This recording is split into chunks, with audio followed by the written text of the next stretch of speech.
This is Pine Leaf Neil, Skirmisher Middle Earth. We are now running Trouble in Tuckborough on the Guardian. Before we head into the final parts of it, let's have a fight with the old bear Big Fright. Now that's an unfair way to start a fight.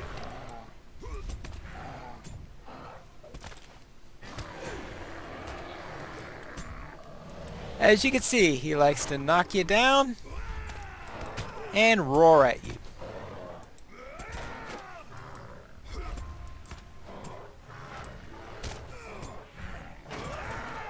Now this Guardian is level 66. So therefore a considerably higher level than the Warden in which I showed my first video, and even several higher than the Burglar.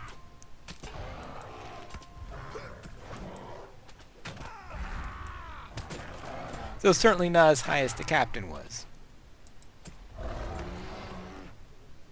And there we go. One less bear to worry about. Now let's head off into the final area.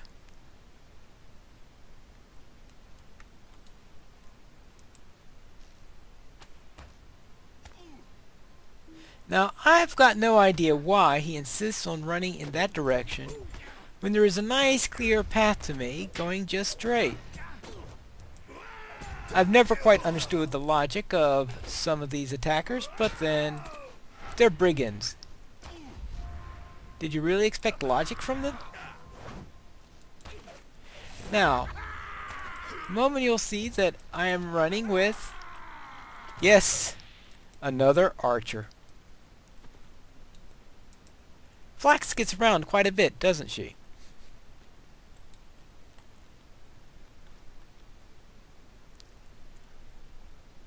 Alright. Let's just charge in. Here we are with the Stormkeeper. A fairly straightforward lieutenant, at least in solo runs. So I should have little trouble here, except for my constant insistence on starting the fight before I'm fully at morale.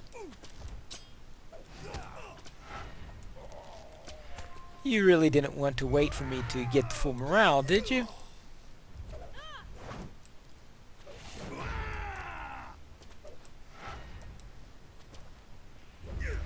There we go. And that clears the section. Therefore we could take our banner. Ooh, I got a sealed iron setting and power. That's one of the advantages of higher skirmishes, is that you can start to get various relics dropped from the lieutenants. In this case, it's a tier 3 relic. When I hit level 76, I'll start to get tier 4 relics, and at lower levels, I'll get lower tier relics. Naturally, when you're below the level where you get your legendary items, you don't get any relics at all. Which is why you did not see any at level 20. The earliest I've ever seen a relic drop is at level 50. Even though normally one, or at least I, get my legendary items around level 45. It's a level 50 quest, so therefore they don't start dropping the relics until you reach that level.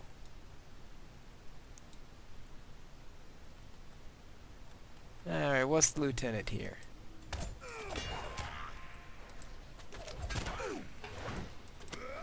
That looks like a shepherd.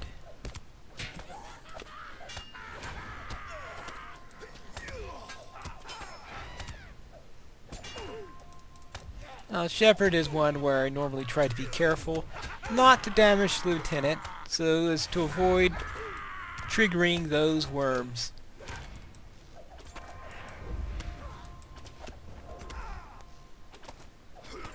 So you see, I'm not always successful in avoiding hitting him.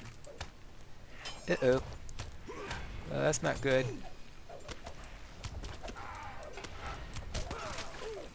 Told you I was completely unsuccessful in that particular attempt. Yes. I don't have timing down of various stuns and the like with the Guardian as I have with someone like the Burglar, where I could just throw in a riddle. Here, if I want to stun, I would have to set it up with a shield swipe, get the shield down, and when I see the bash. So if I get a bash going, which requires a second degree reaction, then I can do a 3-second stun. Unfortunately, regular interrupts don't work against this Shepherd of Filth, so I couldn't just use my stamp skill on him. Alright, what have we got here? A Zealot. I certainly don't want to pull the Zealot, or at least not by damaging him. Let's see what happens if I pull the spear here. Yeah, that brings in the Zealot. Alright, that's exactly what I wanted. Looks like I got one full group here.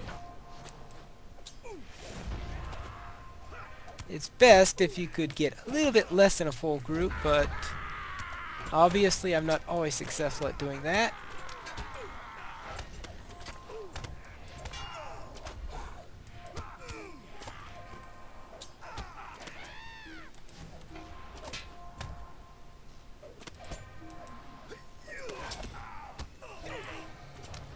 And unfortunately, the Zealot of Pain does like to bash you every once in a while and knock you down, which can get annoying.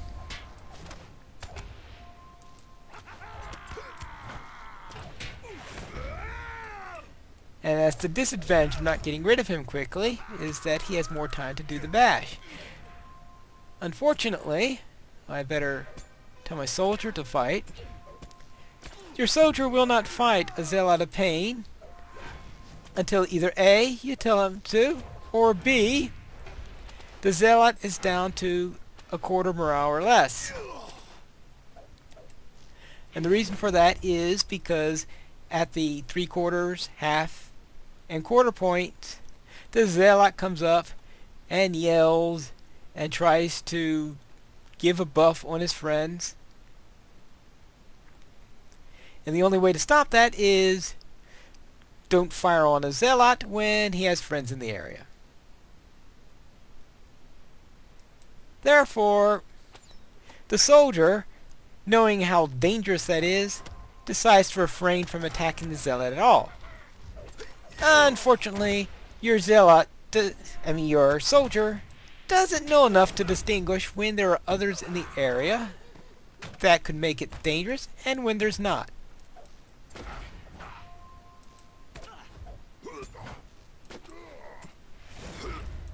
Therefore, you are stuck with a soldier that won't attack until you want them to.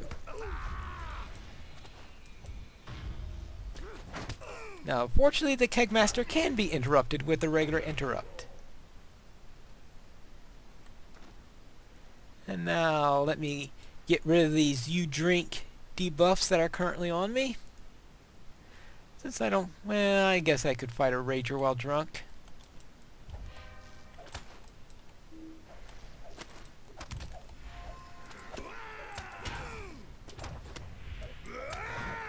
I am a dwarf after all. And there we go.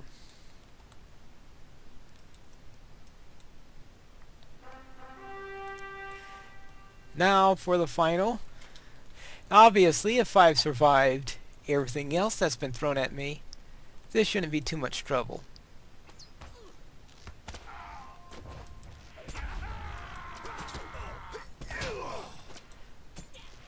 Of course, with 5 opponents at once, they're going to try to make it feel like trouble.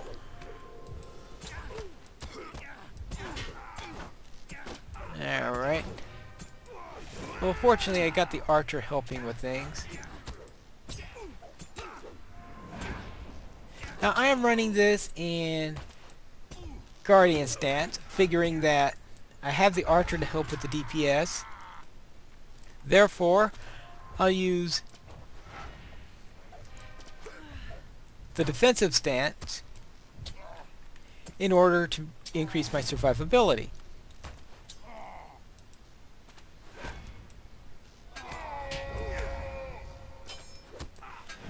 Now, of course, Pilzoff is not the most resilient of bosses.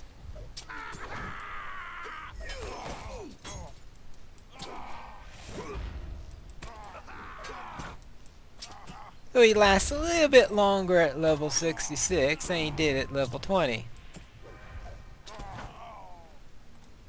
And there we go. The Great Schmilz has been cleared.